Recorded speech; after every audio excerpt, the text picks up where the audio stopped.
out loud, especially when you contrast his repeating 3 times, essentially, someone else other than Biden should run, with other Democratic strategists who have been told, essentially, please stay quiet. I think he's not quite putting his finger on what the problem is. Yes, the age is one of the big factors hurting Biden, and we've seen that in poll after poll. It's not rude to anxious.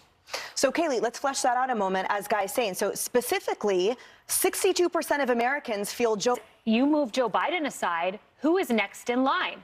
Heir apparent is Kamala Harris, and they poll in 2 of the states, 2 of the swing states, a majority say there is not any chance I support Biden. I bring that up because there are very few movable voters.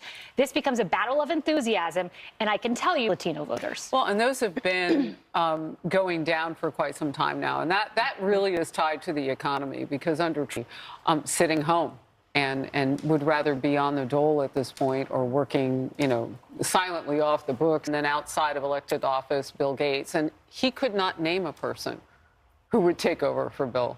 Really black ones this time around.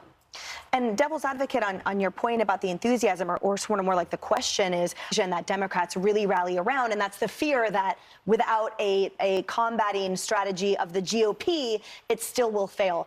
I want to talk about this potentially nuanced but maybe game-changing poll with you, Kennedy, which is that in the same CNN New York Times poll, it doesn't maybe seem like enough, but here the argument is it would be enough to sway an election. That's a really big if. What do you say about that? That is a big if, and I think people are answering in the hypothetical now, but the actual has not borne fruit for Democrats in terms of the former president being targeted, being indicted, being charged, being fingerprinted, being photographed, his mugshot.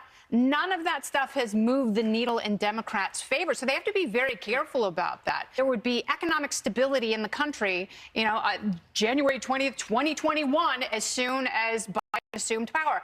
That hasn't happened. It's been the opposite. So even if he is convicted somewhere, especially in federal court, there are a lot of people going, well, we might as well keep politics weird.